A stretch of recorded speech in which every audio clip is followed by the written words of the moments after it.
This episode is brought to you by Zencastr. Zencastr is the #1 tool for all podcasters. You can record high-fidelity audio between remote locations and get studio-quality sound. Go to Zencastr.com and use coupon code THATENTERTAINS for 20% off for 3 months or 20% off an annual plan. Everything is Awesome is part of Courts and Parts, a podcast network featuring pop culture, TV, movie, and geek podcasts. Check out some of our other shows, like TV Ate My Brain, Let's Chat with Revelin Friends, and Podstalgic at courtsandparts.com.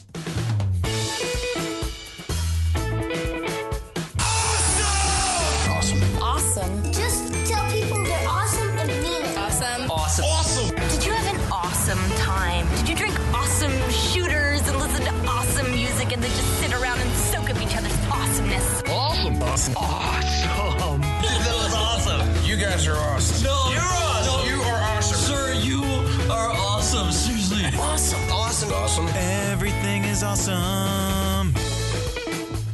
Welcome to this week's edition of Everything is Awesome. I am your host, Kev, and this is the show where we sit down and talk to awesome people about awesome things. And we are so very close to the day of the festival for Everything is Awesome. But before that happens, there's another day of festival shows. That's right, go to phillypodfest.com/schedule to get the full schedule of everything that's going on for the Philadelphia Podcast Festival in 2018, the 6th annual podcast festival here in Philly. Philadelphia Podcast Festival is great because many of the shows, a majority of them, most of them, are free.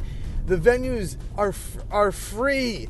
You know, you go there and you're supporting, if you go to Amalgam, buy a comic book, have a coffee, support your favorite podcast in Philadelphia. If you're going to Tattooed Moms, buy a drink, get some tater tots. Support these venues that are giving these shows to you for free, because without them, we would not have all the quality shows like June 30th at Tattooed Moms. You got Doom Thugs, and you got who we're talking to today, the Ghouls Next Door.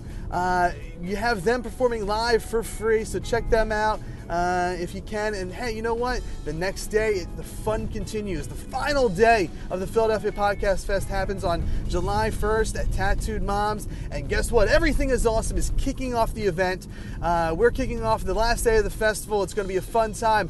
Jacqueline Holloway will be there to talk about her stunt work, fight choreography, and will possibly be showing me some things and how it works in the business. I know a wrestling worker's punch, but I want to know what the difference between a wrestler's worker punch and a bump is, and what they do in TV, movie, and stage. How do they make it work there? What's the magic? I want to see. I want to peel behind the curtain. We also have Kyle Harris on hand to tell some jokes and hang out and talk comedy with us. We're going to be playing FOOD FRIGHT, a food-based challenge game where you, the listener, the audience, if you're there, you can win prizes. You can win cash, you can win free drinks and apps from Tattooed Moms, and you can win a gift card to Mind Escape, Philadelphia's South Street premier Escape the Room challenge. And other prizes hopefully will be announced. Well, probably won't be announced before the festival. We'll have them on hand with us, though.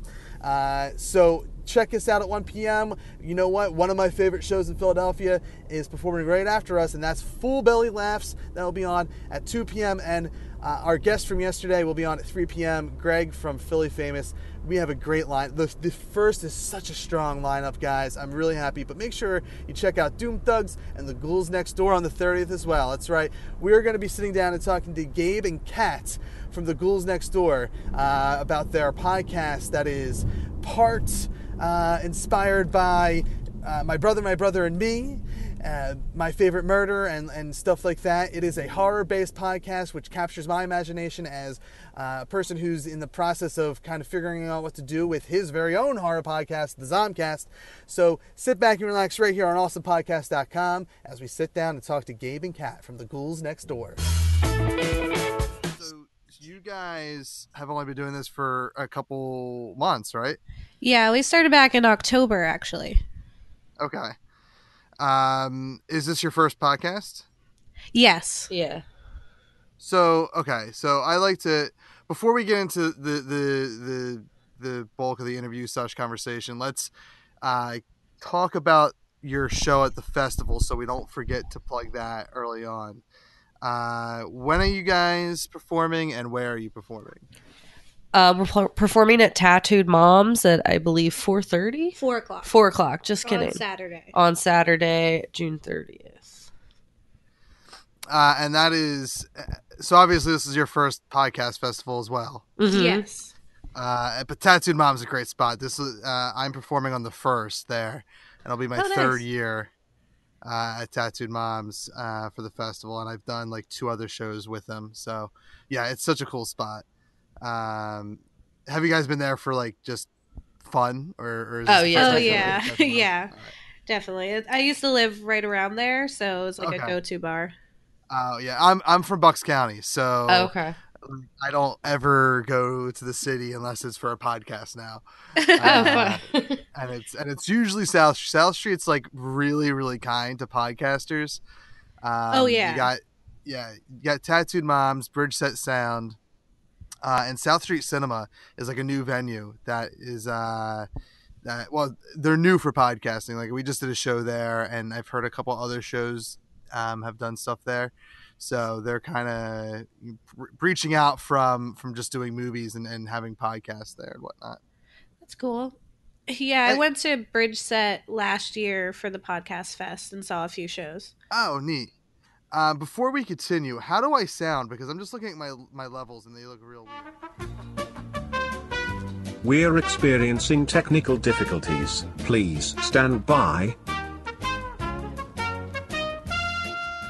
Perfect. So I haven't gone to Bridgeset Sound for the festival yet because normally I'm only able to get down there for one weekend, and this year I can only get down there for one day. And I usually, when I'm down there, I'm usually helping. I volunteer with the festival, so I'm usually running things at Tattooed Mom, so I don't get to explore often. But I've done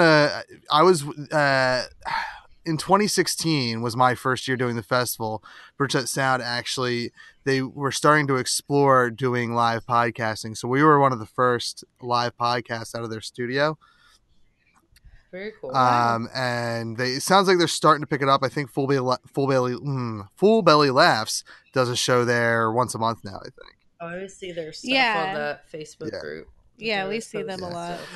So let's before we get lost in the podcast festival, let's talk about your origin point. Like, where does podcasting what was the show that like got you into podcasting, and then what made you want to do a podcast?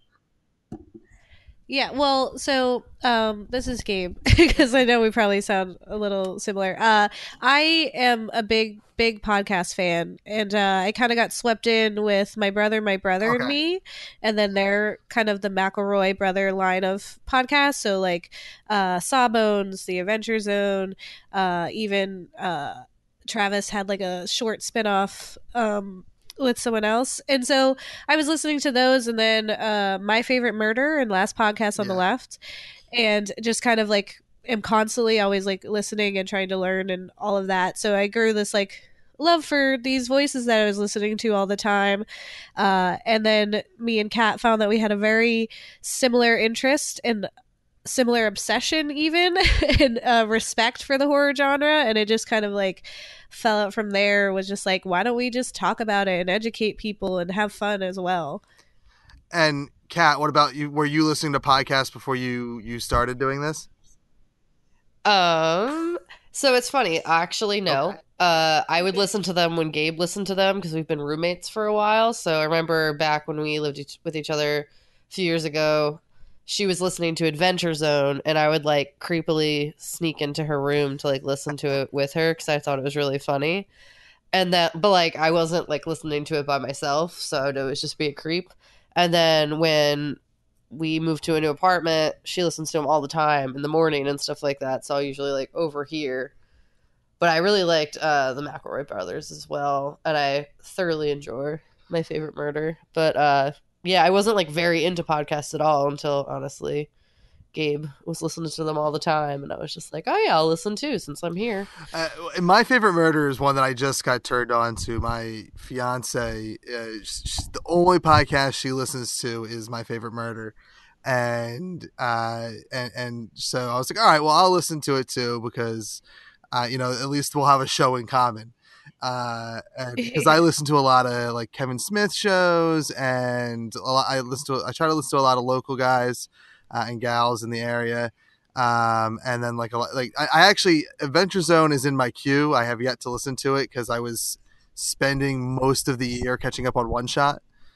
But like those kind of podcasts for like from Maximum Fun is their network. I've started listening to, and so, but My Favorite Murder was my first like true crime one, and it's so good. A huge fan of those, and is I guess it sounds like those, like My Favorite Murder and Last Podcast on the Left probably influenced your show more than the others. Yeah, I think the humor of our podcast is kind of a lot of us, but it's also like my brother and me is like humor that I enjoy, so I kind of feel like we kind of do that when we get a little silly. But yeah, as far as like structuring and wanting like it to be informative, I was definitely looking at like I want to kind of fall in the middle of My Favorite Murder and Last Podcast on the Left, because I feel like My Favorite Murder is very kind of like, we give you this story, we're kind of glossing through like this one kind of scenario, and then Last Podcast on the Left gets really, really deep into their research. So I kind of wanted to fall in the middle where it's like, it's still entertaining, but it's not like we're like losing hours of our lives doing this research, but we're also not glazing over a lot of the facts, like the way that they do sometimes in My Favorite Murder. And it's kind of more of a broad thing. So we like to just talk about topics instead of like a specific story, which is more like Last Podcast on the Left. Yeah, and I'd say that like we don't really tell stories per se unless they're like our personal stories.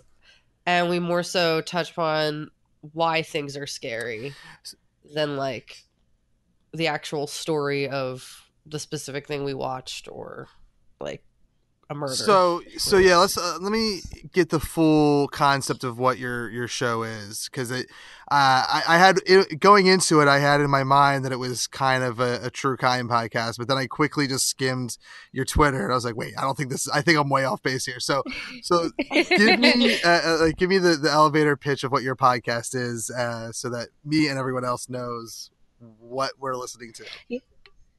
Yeah, so Ghouls Next Door is a horror genre podcast where we talk facts, films, and feelings about the horror world. So this is where we, address a topic, if that's a phobia or just like a trend, a trope, or something that has to do with horror films or suspense, what have you, and then kind of dissect what that means in history and in time, and also like psychologically, and what these fears say about us as like the human race and why we find this entertaining. But we also just kind of throw in our own little tidbits and have fun with it, and we do usually watch something. Sometimes we for example had a video game episode, so we played video games, and we plan to do more kind of other mediums, but more or less we'll research some kind of media that's related to the topic and kind of dissect that as well. Okay. Yeah. So, and that's the vibe that I got from the Twitter. So doing the little bit of research helped. I'm in the middle of rebooting it, but I used to do a show called, before we got stopped by AMC, called The Walking Dead Zomcast, which was obviously very Walking Dead centric. Then we stopped for a couple years because of the cease and desist, and then we came back as just the Zomcast, and it's the original goal I had for that was probably not, it was probably more My Favorite Murder version of your show, where there would be zero research done, because as I mentioned earlier, I don't do any research because I'm pretty lazy. But it helps the conversation. I swear it does. There's a method to this madness. Yeah. But yeah, so and I'm even rebooting it again, and it has nothing to do with it's going to be a horror game show versus a horror research show. Is what genre would, like, besides horror, like what genre? Horror, is it horror research, horror fandom. Well, it's definitely like, yeah, it's fandom, but it's also like a history, and kind of like psychological look as well. So it's just very informative, but I mean, we have fun. Like our research is rather minimal, and a lot of the time we find that halfway through the episode we're learning things, like just talking to it. We're like, whoa, that's what like M. Night Shyamalan was trying to tell us in this film. Epiphany every single episode. And it's usually pretty dramatic where I'm like, oh my god, the thing, I now know it. This is intense. Everyone realized this with me at the same exact time. Like, did we just figure this whole thing out? Are we geniuses? Like, every single time we come in with like kind of a few notes, and then we kind of explore the topic and learn a lot. But yeah, I would definitely say it's we try to be educational, but I guess it's like edutainment. Okay. Would be the thing. I like that. As cheesy as that is. Yeah, I don't know. My favorite part of it is just like understanding why things scare us the way that they do, and how like that's influenced maybe by like what you've experienced in life, but like how like as people in general, like there's just things that naturally like scare us as like a common uniter. So I guess the better question for than your podcast origin would be your guys' horror origin, since that's what this is all about. So we'll start, whoever wants to jump in first. What's your horror origin point? Yeah, we actually did because we didn't think we'd get that far. Our 10th episode, we did this whole kind of like, why do we like it, and what is like entertaining about being scared.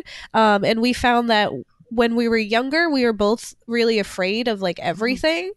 And then at some point, there was this turn where horror wasn't this like singular experience that scared us. Instead, it became this like communal thing that we'd watch it with family or friends and be scared together. And so then it became this kind of like excitement of like being with other people and getting spooked and then like laughing about it. So for me personally, the one I could really tie down was Stephen King's Rose Red. Okay. Which was like a TV movie, like, but I got it from like Blockbuster, and it was like 2 VHS tapes, and I knew that I was like hooked on horror by the fact that like I was watching this pretty much alone because my family fell asleep, but I went up and put in the second VHS tape because I just needed to know how it ended, and just like was so terrified by this film as like a 7-year-old that from then on I was not afraid of anything else in that same way. Yeah, and I'd say we had similar, reasons for why we liked horror movies. Specifically, like most of my really big childhood memories somehow wrapped around that, just because I guess you remember the things that are scary about your childhood. So, like for me, it was The Sixth Sense. I remember. Do I say it right every single time I say it? Okay. Okay, yeah. So, because I think change, but I also know it's not change. Yeah, it's like sense. Okay. Yeah. You got it. It's because I'm congested all the time. So yeah, it was just like watching that and being absolutely terrified of it, and like my dad having to like turn off the TV because I was like screaming bloody murder, and then my stepmom sitting there like, I told you she was too young to watch this, and I'm like, no, but like put it back on. I was just being really dramatic. That didn't mean I wanted to stop watching it. So like it was just kind of like the fun of being scared and like over dramatic. And then most of my friends growing up, most of my favorite friendship moments were around scary movies, watching The Ring, or kind of like the classics of teenage life and being scared of stuff. But then also it just like makes the real world seem a little less scary. Yeah. And everything else is scary. I mean, I think the scariest thing in the world right now is real life. Oh yeah. So I find it. I love the glossing over of the VHS, because I guarantee how many people know what a VHS is anymore. Yeah. I just that made me smile, because I'm in my mid-30s, so like I'm part of the old generation of like remembering all that crap. Yes. So yeah, it's for me, because I am like a recent like horror convert, like, and I got into it. And I say recent, probably the last 20 years. But when I was a kid, everyone was watching like the classic Halloweens and Friday the 13th and all those movies. And I never wanted to watch them. I was always, it stems from my first horror moment that I remember was actually Beetlejuice. Oh yeah. And I like watching it as an adult, like it's not scary, but as a kid, when he turns into the handrail snake thing and has a giant monster head, that's like for a 5-year-old. I think I was about 5 when I watched that. It's the scariest thing to a 5-year-old. So I think that's what made me step away from horror and just never want to watch it. And it was so for me, my generation. Which maybe your generation too, like Scream was what like redefined horror or defined horror in my case. And so since then I've been like a huge fan and I say that as someone who's still have yet to see the original Halloween. I just saw last year The Thing for the first time. So like I'm still kind of catching up on all the classics. I assume you guys probably have like dove right into everything, old and new. Yeah. Well, I mean, there's still a lot of things that we get whenever we have guests on, they kind of like show us new things. So there are some of the older ones that we like have just seen for the first time. Like we had previously seen like the most recent Amityville Horror, but then we went back and looked at the older one, or like looking at the old Omen, or looking at Friday the 13th, like the first one. Gabe had never seen The Sixth Sense before this year. Oh, yes. Yes. Wow. But I'd seen like to be known. That's so true. It's a shame. Yeah. It was a shame, especially because we've seen like pretty much every other M. Night film. But it's definitely it's kind of exciting for us as like horror movie lovers, because it's kind of like an excuse for us. Like when we're just like chilling at home, we're like best friends and roommates, so we're always together. So it's just like, do you want to just watch a film for the podcast? And then it's like an excuse to kind of dive into something that we might not have previously. And then we're also like, we're strong believers that everyone is a fan of horror films. They just haven't watched the right one. And our like definition of horror kind of is much larger than most people would think. Like we count suspense and thriller in there.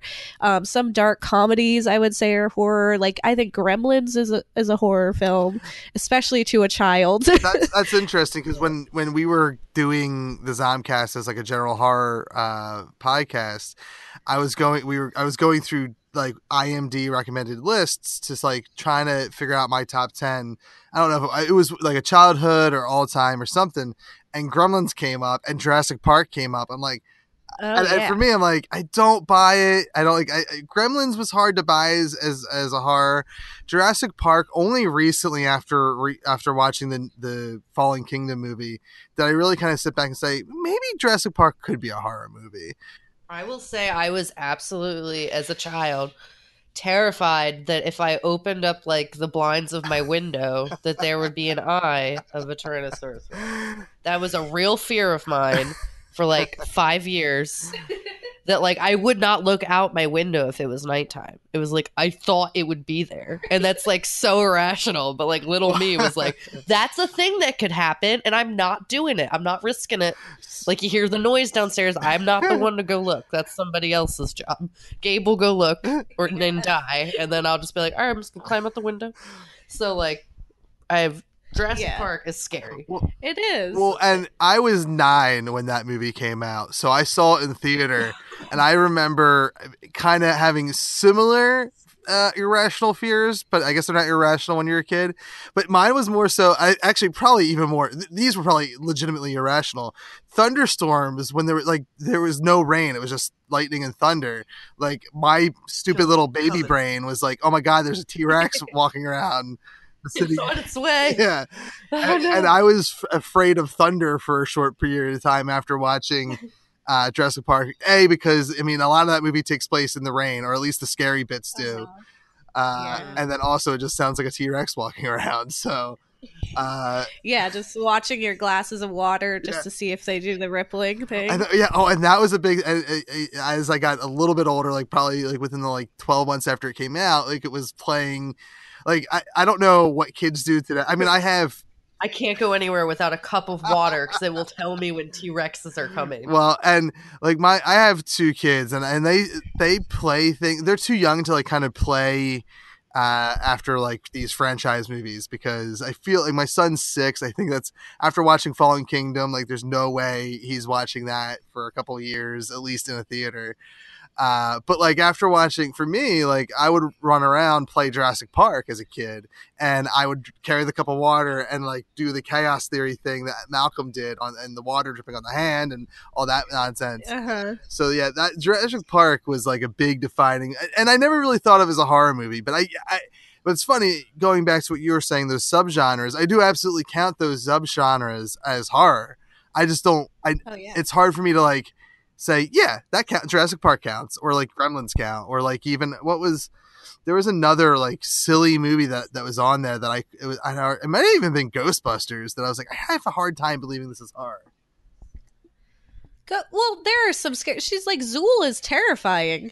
Yeah. That whole part is terrifying. Yeah. I know that. I think because I've seen that movie so much, it's hard to look at that as anything but like what should probably be an R-rated comedy after rewatching it as an adult and like thinking about letting my kid watch it.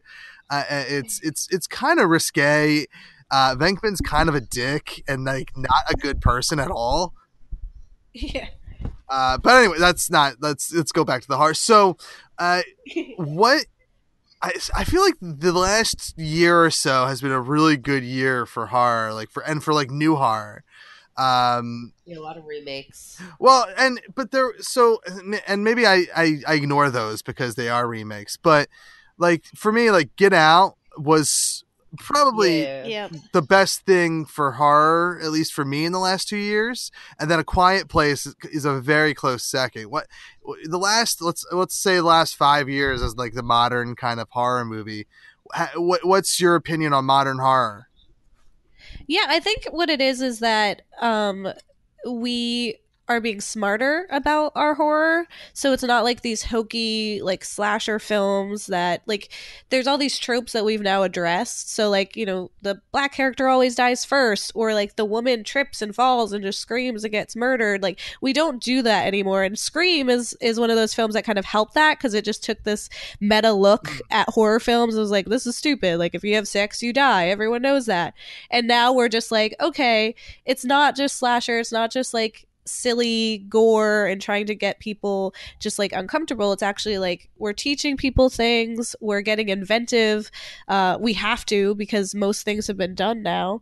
So it's like finding new ways to do things with cameras, because I work in the media field, so I get super excited anytime I see unique stuff as far as camera work goes, but then also like story wise, and whether that's the remakes and kind of using the old stories and putting them in a popular way to work for today's like audiences, or it's making something new that's kind of adapted from older things and making them better.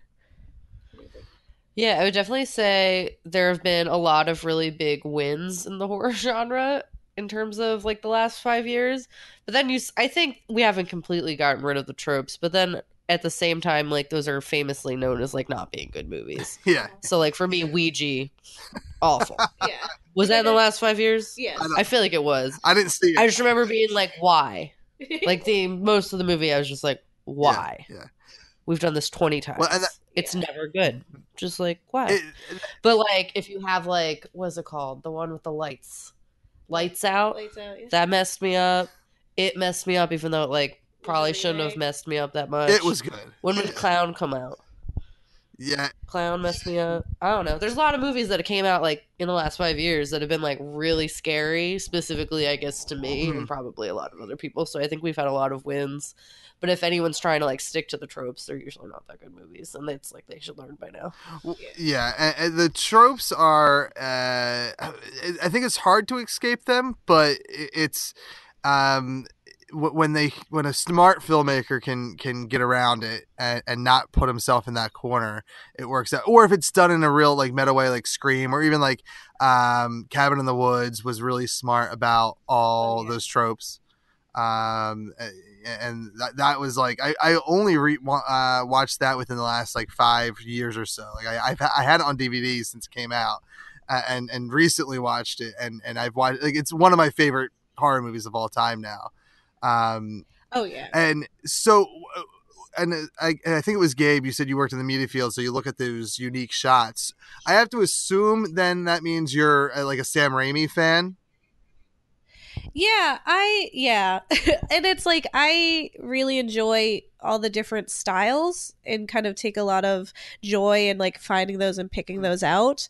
And so I kind of geek out about certain directors, especially kind of going back on like Gore, one of my favorite directors, not so far as shot wise, but as well as content, would be Eli Roth, who does a lot of like the Gore, like Hostel or Cabin in the Woods, but like just like enjoy how twisted his mind was. And then also we just did an episode on David Cronenberg, which I've learned to really like respect in like a way I didn't think I would. And so it's kind of like a fun journey to like dive into the heads of these directors and see their styles.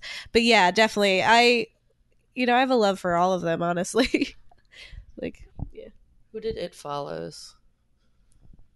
Because I like that guy or girl, whoever it is.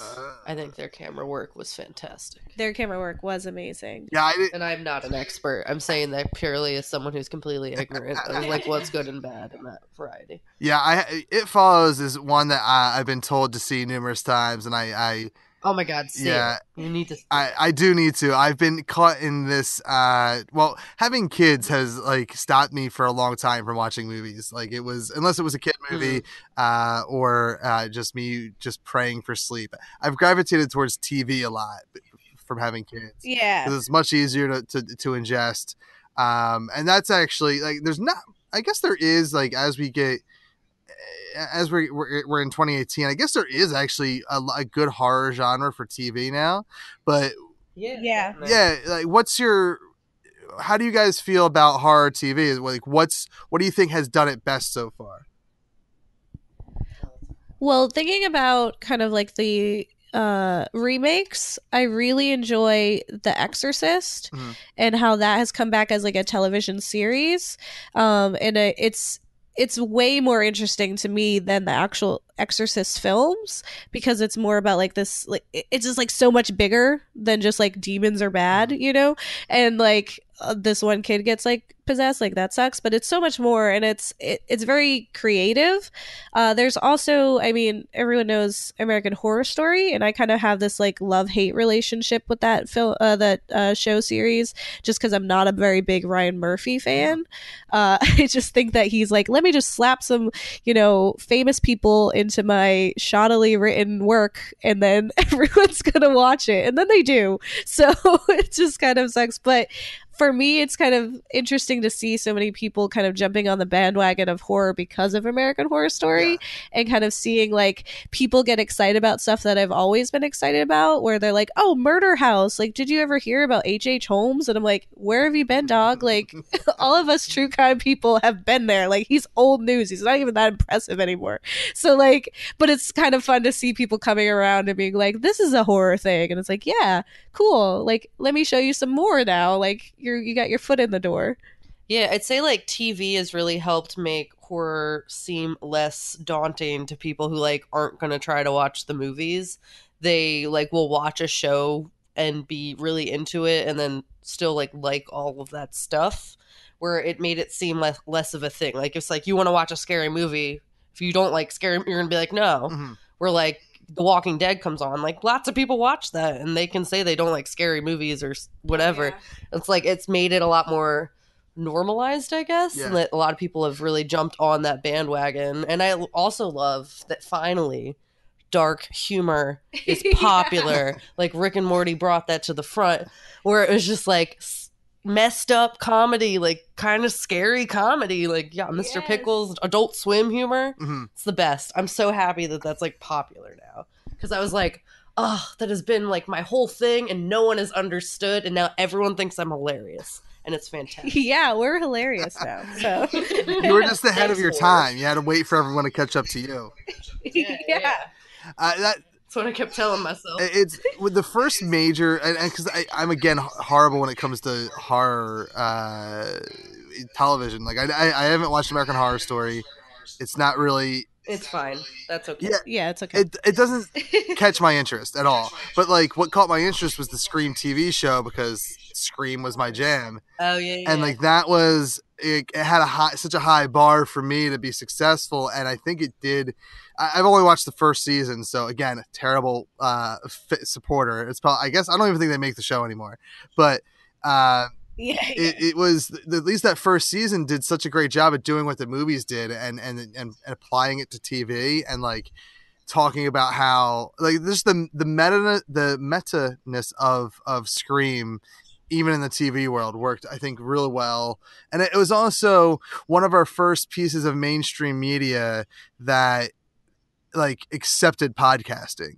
Did you guys watch Scream? The series? Yeah. No, I had not gotten a chance to see it. The Gail Weathers character, the Courtney Cox character, instead of being a normal journalist, she's a podcaster, and it's kind of taking a play from like she's acting like the host of Serial, Sarah. Oh, okay. And to me that was just like as a I'm a podcast guy, so like I believe in the medium. I think it should be well more known than it is. I mean, obviously in 2018 a lot of people know podcasting, but it's still pulling teeth trying to get my parents to listen to a podcast. So to see it in the mainstream media, it was like that was huge for me as a podcast nerd. And that's probably the reason why I love Scream the TV show more than I should have. So what is, your go-to, like favorite scary movie, whether it be of old or new? This is a question we get a lot. And it's every time it's really hard for me to answer because that's why I think it's so good that this is the podcast that we're doing, is that we just really love and enjoy a lot of them. I mean, so we have some like favorites that really like struck us. So like we just did an episode about Paranormal Activity, and we talked about how important that one was for the horror genre and like us.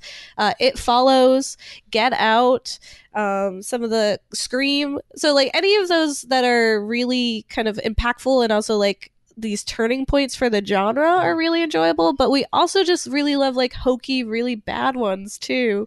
Yeah, like nostalgia pieces where you're just like, this is so dumb, but I remember being so scared of this, and that's just like really nice. Yeah, I'm watching it again as an adult person.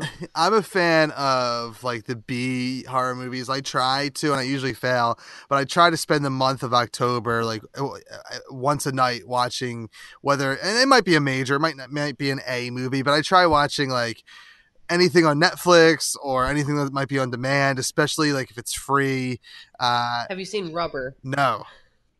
It's about a tire that murders people. Oh, I've heard about it. I've heard about this movie. It's funny, but like it's such funny. A good one. Yeah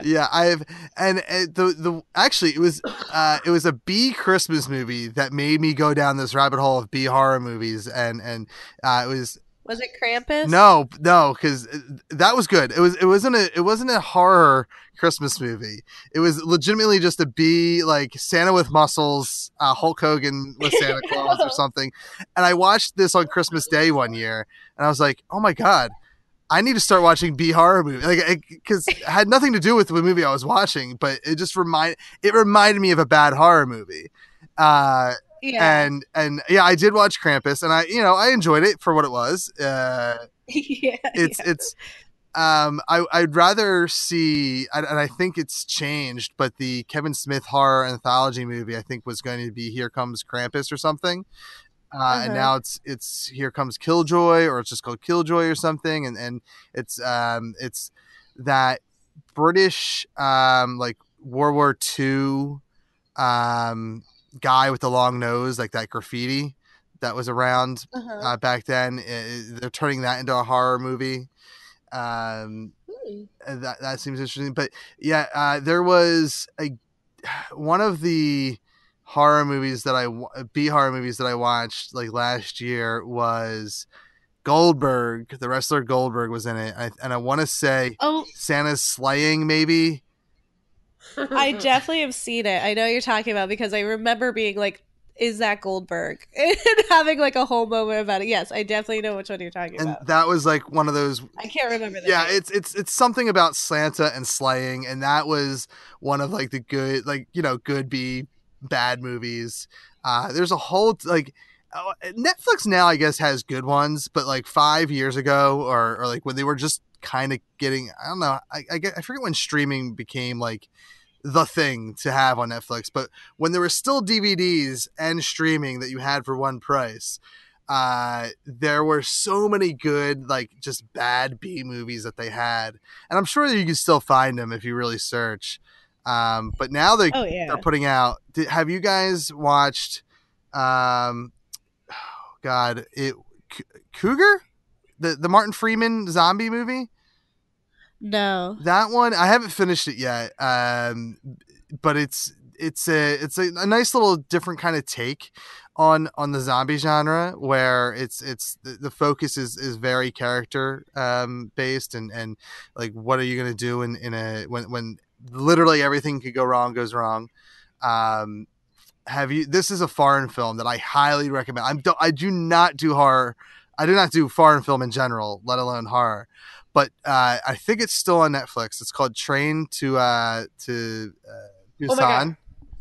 Oh yeah, I've seen that. Oh my god, I've seen that. Yeah. So good. Yeah, that was scary. Yeah, that was an intense movie. I remember watching that. I was upset like 90% of that movie. I was just like, why? Stop it. It was really, really good, and like so good. I think they're making an American version of it, which I guess you could have. I think it was good because it wasn't American. But I instantly want to see I'm calling it Train to Tucson. I instantly want to see that movie, only because like I don't want to read. That's my issue. I know that it's not going to be as good.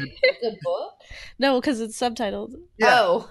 Yeah. It's if you want to pay attention to the story, you need to. But they did talk about making a sequel to that actual Korean film as well. But that's like one of my favorite. I don't even call that a B movie. It's just good. Oh, it was good. Yeah. That was an excellent It was movie. accidentally good. Like, we put it on because we thought it was going to be a B movie. We're like, yeah, we'll just put on this thing. And then the whole time we were glued to that screen. We're just like, oh my god, oh my god, oh my god, oh my god, oh my god. Like, yeah, the entire time. Emotions for all those characters. Yeah, it was. And I of course, the one guy who was, I don't know, he's the one that I think acts in American movies too. He's like he was really great. The kind of stockier guy who like sacrificed himself at the end. Spoilers. It is. That was just a really great movie. I'm trying to think of. I can't think of any other Netflix ones. There's a lot. Well, see, like I'll take you back. I remember when I was in middle school or high school, like it was my favorite thing to do with my friends is we would go to Walmart and get like one of those multi-pack DVDs from like the $5 bin. Yeah. And we would get that and we'd just like hang out all night and just like watch as many of them as we could. And it was just like my favorite thing to do in like high school was just like sit around, watch awful horror movies and just like laugh. And Gabe and I don't shut up during movies, so I think we might like horror movies because then we get to talk the entire time and just make fun of it. We're riff trackers. So okay. On that note, did you guys go see A Quiet Place together? Because you can't talk during that movie. We have not seen it yet, and I think I know. Yeah, we're very upset at ourselves, but it's I think a part of us have very much been like, we don't know if we'll be able to contain ourselves and if that's like a thing that we want to like impose on other people, because we just feel very strongly about what we're watching and the compulsion to say stuff is there. But yeah, we're working on it. We're gonna get out there. If anything, we'll watch in our house where it's okay if we say stuff. Well, and the best part about my viewing, this doesn't have any spoilers in it, is I stood in the line to get snacks for everyone. We ended up going. This is when like Movie Pass, you could sign in and out of each other's phones. and not have to worry about it shutting down on you. So everyone had already paid for the tickets and whatnot, and they went into the theater. I was waiting in line to get snacks and whatnot, and I go in and meet everybody in there, and I like previews are playing, but it's dead silent, and I sit down. I'm like, what's going on? And they're like, there's just no sound. I'm like, do you think this is like they're trying to get us in the mood? Like, it was literally it was dead silent, and then eventually they got the sound working. It was just a weird fluke, but that's funny. It honestly set the tone for the movie, because I was already like wigged out because no one was talking during the trailers either. So quiet, like why? Yeah, that's funny. But it is a movie where like me and my fiance were chatting with each other, and we had to be below a whisper, because it is a quiet movie for probably 75 to 85% of the movie, if not more. If anything, I feel like that's like, it makes people so uncomfortable to like have to be so quiet. Well, that's like the movie Hush on Netflix. Yeah, that's good too. Was such a good film. Oh. And it's like it's very scary. It's scary because it's like The Strangers, which is one of the fundamental horrors of my life, but it's worse because the main character is deaf. So like the killer, or like the stranger who's stalking her, like makes noise and like will be there, and like so she doesn't turn around or react the way that you would. So like the whole time you're just like super stressed out for her and like screaming at like the screen, what's happening, like just turn around. Yeah, and she's like so nerve-wracking. And the guy doesn't know that she's deaf. No, he knows after a few minutes. But like at first he's like, wait a minute. And then he starts taunting her because she's deaf, which is a whole thing. So I've also been a little nervous about watching A Quiet Place after the anxiety that ensued after that film. First, as someone who has watched The Strangers, that Hush movie, and A Quiet Place, you don't have to worry about that with A Quiet Place. It's not that kind of like silence at all. Hush, it sounds like you guys liked it. I did not. I don't know what it was. I finished it, and I felt like it was good. Maybe it was the end. I'm having trouble remembering, which goes to show you that it's also probably not a great movie for me, because I don't really remember much of it. But I feel like it maybe was how it ended. There was something about it that I was just like, ugh, this is stupid. But The Strangers is now. Yeah. Have you guys watched? I haven't seen the new one. Did you guys see the new one? No, okay. I have not. All right, good. So I'm not the only person. But I remember The Strangers was actually one of the first DVDs I got from Netflix when Netflix was strictly a DVD thing. And I got it. I had moved back in with my parents for a little bit. And I started watching it. I had just gotten the Xbox. So I was like, all right, and I signed up for, I think they gave me a free month of Netflix or something. And that's how I got The Stranger. So I started watching it at night by myself in my room. No. And I don't know how far I got, but I turned it off. I was like, nope, can't do it. Tomorrow I'll go. So I tried again the next night. Couldn't do it. So it was like the third day I watched it in the middle of the afternoon, my bedroom door wide open. And I was 25-ish, 24-ish. Like, I was a grown adult. I shouldn't be this scared. But that is definitely one of the most frightening movies I've ever seen, to the point where 3 years later, I watched it with one of my good friends at night. And my roommate's little brother came out, and I said, I'm too scared to go downstairs and lock the door. Go lock the door. And me and my friend, who was 5 years older than me, watching this movie, literally we were so scared watching it, like Scooby-Dooing, cuddling almost. Yeah, I watched that film, and it's funny because I also got it as a DVD from Netflix, because I used to, in the rotation, we get like 3 DVDs or 2 was like the first, and it would always be like one like action or one family or something for like the rest of my family, and then there'd be one horror movie, which was like, that's Gabe's movie. And so I would just like make the entire family watch this horror movie with me, and that was one of them, where there was like 6 of us in the living room just like covered in blankets, like terrified and gripping each other. And like like our living room had like a glass screen door, like a glass door, and it was like we didn't have like a curtain or anything, so like everyone just kept glancing at it, like terrified that someone would be in there. It was just awful, but like also wonderful. Yeah. I don't think there's a movie that's ever scared me more than The Strangers. And like I want to say I kind of can scare easily, I guess, if it's if it's actually scary. Like I remember as a kid when I watched Scream, like I guess it was more jump scare than anything else. But like I still like I had part of the reason I didn't go see The Strangers Pray at Night or whatever was because I didn't want to go to the theater by myself, and my fiance was like, I will not ever see that movie, like that realistic horror. She's like, I'll never go to, like you're so dumb. So I think that's why I didn't go.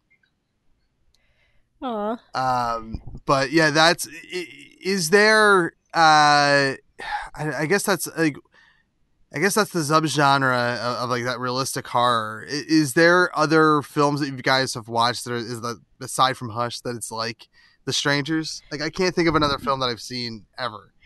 Yeah, actually, there's a French film called Them. Sorry, I'm like all stuffed up. So there's a French film called Them, which is based on a true story, which I think that The Strangers came after that.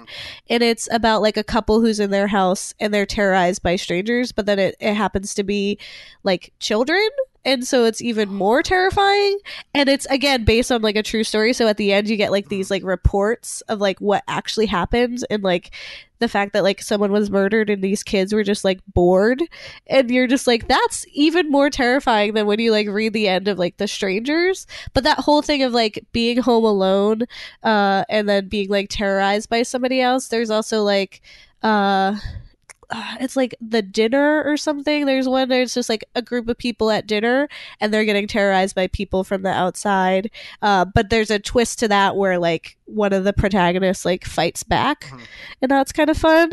But yeah, it's definitely like it's scary because there's no good reason why you're being terrorized, and you don't know who it is, so it could happen to anyone, you know.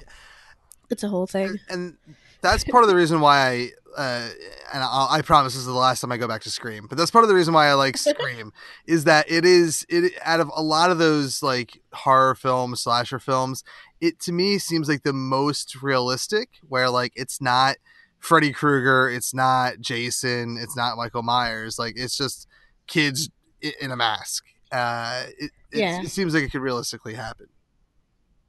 Oh yeah. I mean, middle school to like teenage kids are the scariest kids because like they're like, it's like 17 again, where they're like, everything is now, there is no future, and it's just like, those are scary Hate things. isn't real and death isn't real. Where it's like they don't understand the consequences. Yeah. It's scary as hell.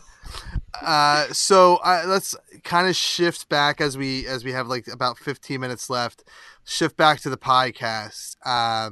And so this is not only is this the first Philadelphia Podcast Festival for you guys, I'm assuming is it your first live show? Yes. Okay. Yeah. So do you guys like, have you guys thought about what you're going to be doing to kind of switch it up from what you normally do? Like, do you have a game plan? Obviously it's less than a week away from when we're recording, so I assume you do, but.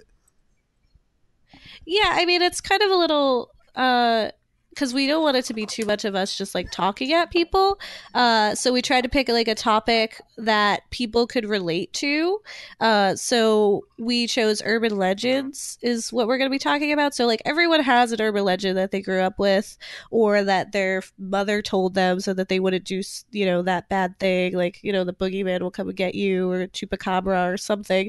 So like kind of like opening that up for people to kind of discuss that, and like a lot of people don't even realize like that's horror and that you probably were exposed to that at a young age, and then like we're gonna dissect those urban legends and see if they were based in reality and kind of like talk about the psychology of that. But the people aspect is that we're really hoping people have some stories of growing up and hearing like very specific. I really want to hear like specific like town stories, or like this is something that like my sister's cousin's best friend had this happen to her kind of silliness. But I mean, it's our first show, and we were struggling a little bit about how to incorporate the audience. All I know is there will be alcohol. Yes. Yes, and that's It'll help. I have decided.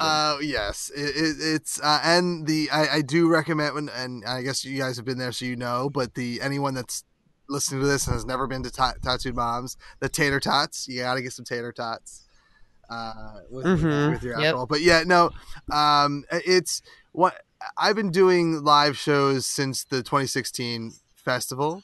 And for the festival and outside the festival, I try to put on a couple shows a year. And the biggest thing is just to like kind of just know that you need to go with a game plan to interact with the audience, but also don't count on the audience wanting to interact. And kind of having a backup plan is usually my suggestion. And also like, a lot of people, because I've gone to the show that I did at Bridgestead, actually, there was literally one person in the audience because it happened 2 weeks after my uncle passed away. So I did no promotion for it. So it was my guest wife that was in the audience.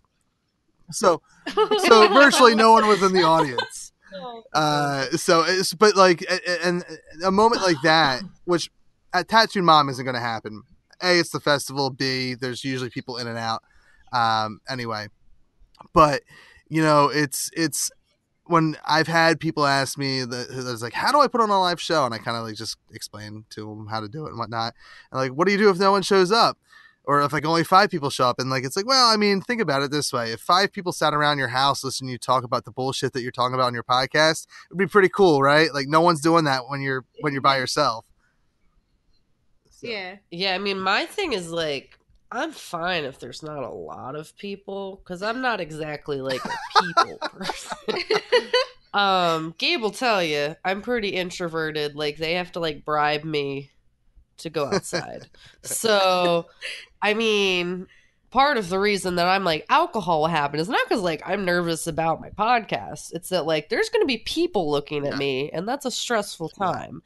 So like I'm not too worried if the audience doesn't do a thing. I'm just going to pretend they're not there. Just kidding. I mean, if they want to, they can. I'll give them candy.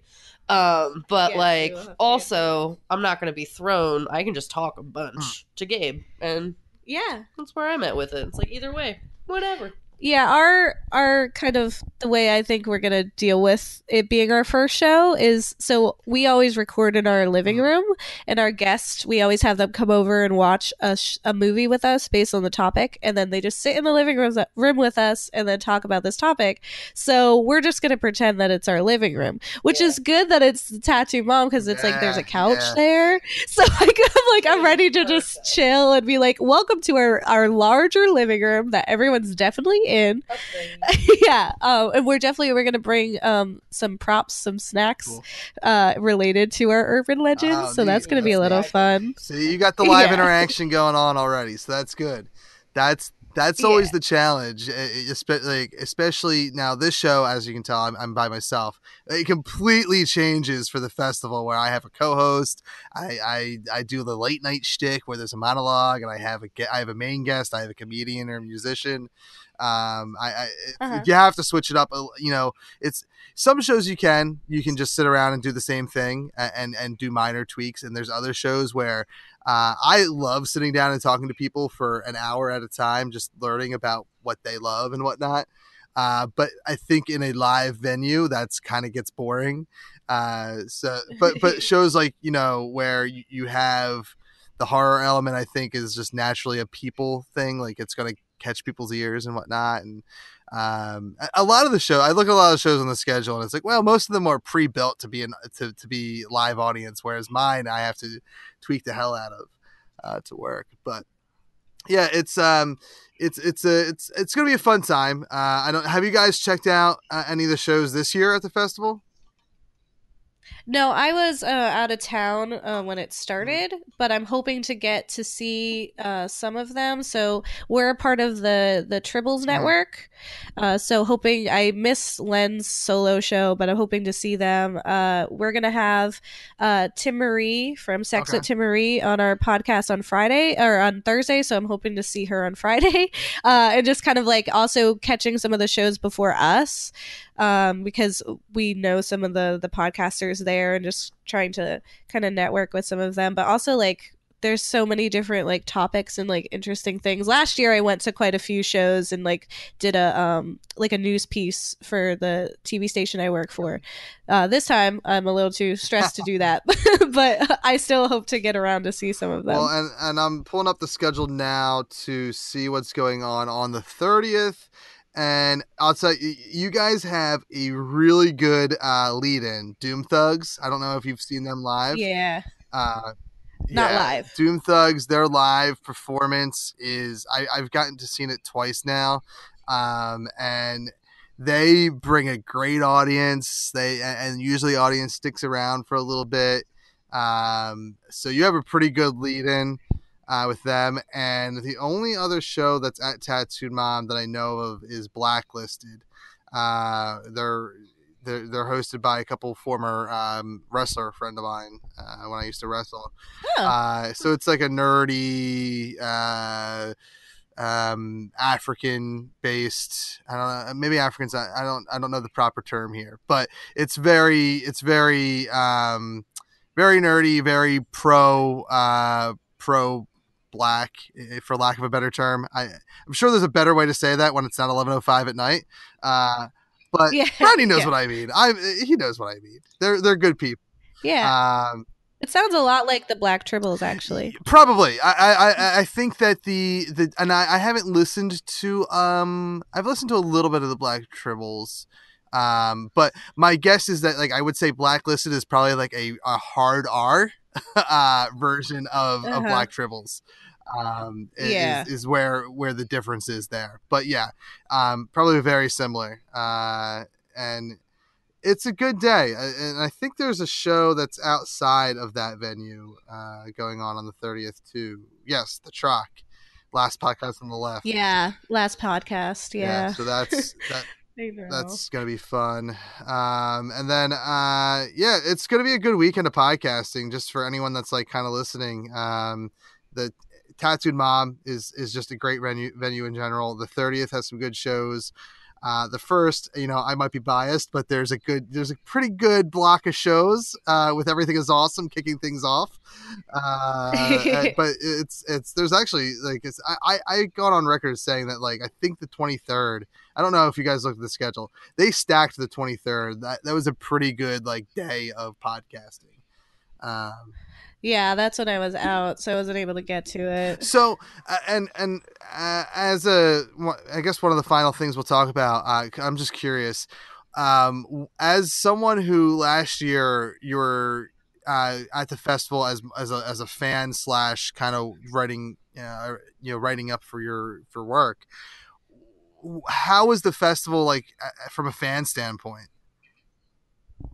Yeah, I definitely see that it's grown. There's a lot more happening. The list of kind of different podcasts that are there, it just seems to like have blossomed from last time, because I remember it just felt a little more of like a skeleton kind of setup. But this one seems really great, and there's a lot of diverse topics and things that are being handled this year that I'm really interested in, and a lot of newbie podcasts like ourselves. So that's kind of like, it's fun to see people when they're like first starting out and kind of like getting their legs under them, and then like to see them like next year and see how they've come from there. So even just as like a podcaster myself, I like to go and just like take notes and be like, oh, that's how they do that thing, and that's how they incorporate this, and oh, what interesting like intro music or things like that. But definitely as a fan, I really like that there's so much more that's going on and so much more that's happening, and it's like you can't get enough. And it's awesome to see that we have such a lush base here in Philadelphia. Yeah, Philly is definitely I call it like the podcasting capital, because I don't feel like there's another city that has the passion for podcasting like Philly does. I've been argued with some Chicago people, and I'm sure people from New York and LA would make those arguments. But my point with that is that, and maybe Chicago has a good argument, but LA and New York are a bunch of celebrities basically doing podcasts. Like there's not like, I'm sure there's a lot of indie podcasters out there, but if you go to LA Podfest or you go to whatever the New York festival is, they're all traveling gigs. Same thing with the Chicago Fest. Yeah, I'd say it's even Chicago. It was traveling gigs. Philly, last year was the first year we had traveling gigs, and even then they tried to book people. Like we got this Hal is from the area. Like he's a Philadelphia. I think Hal's from Monco. He's a Philadelphia boy. So hey, that's where I'm from. it was he's such a nice dude too. I don't know if you listen to their show or if you've talked to him. Yeah, I've interviewed Hal for the last 2 years to help promote the festival, and he's such an awesome dude, and very pro the podcast festival here in Philly. Like he loves that it happens, and he comes out of here like very graciously out of the kindness of his heart and whatnot. That's awesome. Yeah. I mean, it doesn't shock me that like Philly would be more just like down to earth, like rooted people, because that's like Philly's whole thing. We're not fancy. We're who we are. We're here. Yeah. What's up?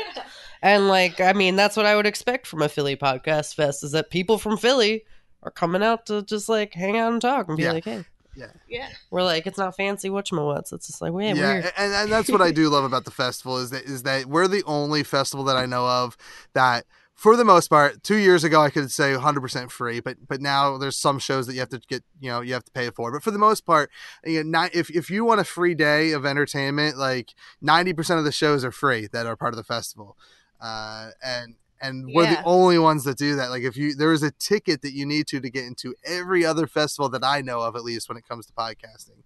I think that's really unique, and it says a lot that like Tattooed Mom and a Malcolm Compson Coffee House and Redcap's Corner this year. And that's the thing, like the amount of shows that are a part of the festival this year is actually about the same as last year. It's just spread out because a lot more venues like volunteered their space. I don't know about like Fit and Good Comedy. I'm sure there was, I don't know if they volunteered their space, but I can tell you Tattooed Mom and Amalgam, like they are two venues that are very supportive of the podcasting community. Oh yeah, I work for Philly Cam, which had the podcast fest at our location too as well last year. This year we didn't get asked, but we're always like, yeah, come on in. Like we have our own radio station, and that's where like Black Tribbles and other podcasts go through. So yeah, we're I 100%, because I saw Black Tribbles is definitely like, I should listen to their show or shows more, but I definitely look at them as more of like a model of what I'm trying to do. And I was like, holy crap, they're on like FM radio. Like I can go to Philly Cam and like take some courses. So I like do my radio show there if I pitch it to them. So I've been threatening myself to do that one day. But you definitely should. It's one day. I also threatened to take an improv class. I just need to find the time. I need to stop. It's so stressful, but do it. It's fun. Made me. What's that? Gabe made me take an improv class, and I was like crying the entire time. But it was also very fun. I have no regrets. Yeah, it's something that I badly want to do, and I think more so like originally I wanted to do it to do improv, but more so now it's like, well, it's definitely going to make me a better podcaster and a better live podcaster for sure. So. Oh yes, yeah, it definitely helps with that. All right, so we've been here for a little over an hour. We talked a lot of horror and whatnot. So before I let you go ahead and get all your plugs out, including your Podcast Fest show. Yeah, so we are live Saturday, June 30th at 4 p.m. at Tattoo Moms. You can find us at theGhoulsNextDoor.com, where we have pretty much all the links to our podcast, our blog. You can find us at Facebook as just Ghouls Next Door, and Instagram as Ghouls Next Door, and then Twitter, unfortunately, someone has Ghouls Next Door, so we're just at Ghouls Next. That's NXT Door until we can murder those other people. I don't know, but yes, Send the witches. yes, we'll send the witches. We'll whatever, but at the moment that's what we are, and you can just find us there, or our website has all those links as well. We're also recently on Spotify. Yes, yeah, Spotify, Stitcher, iTunes, Google Play, Castbox. I don't know, we're on everything. We infiltrated. It's just like, I'm going to listen to our podcast myself, but I'm also going to complain about it because we're not on Spotify, and that's the thing I use. So now that we're on there, I'm like, yes.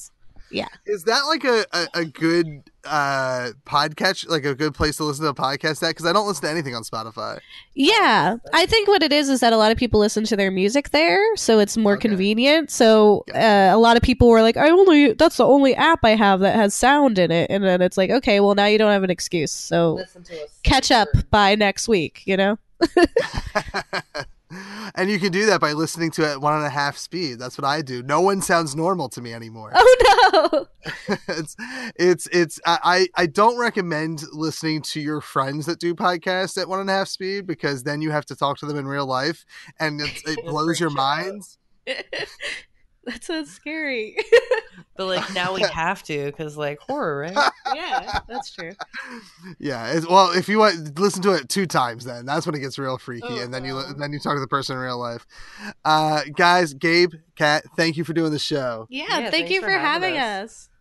Good luck at the festival. It's going to be a lot of fun. Enjoy it. It's your first one. You never get a first live show again, so enjoy it. You're going to kill it. And make sure you check out phillypodfest.com/schedule for the remaining schedule of podcasts happening this weekend. Thank you, Gabe and Kat, for being a guest on the show. I loved talking to you about horror movies, about your podcast. I can't wait to dive in and just digest your show. It's sounds like a nice, perfect blend of comedy and true crime almost, but all about horror movies, horror video games, the horror genre, no matter where you're in taking that genre. So thank you, ladies, for being a guest on the show. Knock it dead on the 30th. And thank you guys, the listeners, for supporting Everything Is Awesome. If you want to support us even more, please go to patreon.com/thatentertains. And for as little as $1 a month, you can subscribe to everything on That's Entertainment, which includes Everything Is Awesome, the That's Entertainment Podcast Network, and all our comic book reviews and stuff like that. Early access, exclusive content, all the stuff that we're trying to bring at you for as little as $1 a month. If you can't do that, understand. 5-star rating reviews at iTunes. That Apple math helps us get us in front of more listeners to help expand our audience. And also word of mouth recommendations. That's even better. Guys, I hope to see you on July. This is the last day. This is the final day of our Philadelphia Podcast Fest celebration. That's right, final day of the celebration. So thank you all for hanging out. We have one more show we're releasing this week, which is our Wizard World panel. But until then, I hope to see you at the Philadelphia Podcast Festival. Hey, you're listening to us right here on awesomepodcast.com. We are part of the Core Temp Arts Podcast Network. And we've been awesome. Thank you for listening to the Core Temp Arts Podcast Network. To listen to more Core Temp Arts shows, visit coretemparts.com.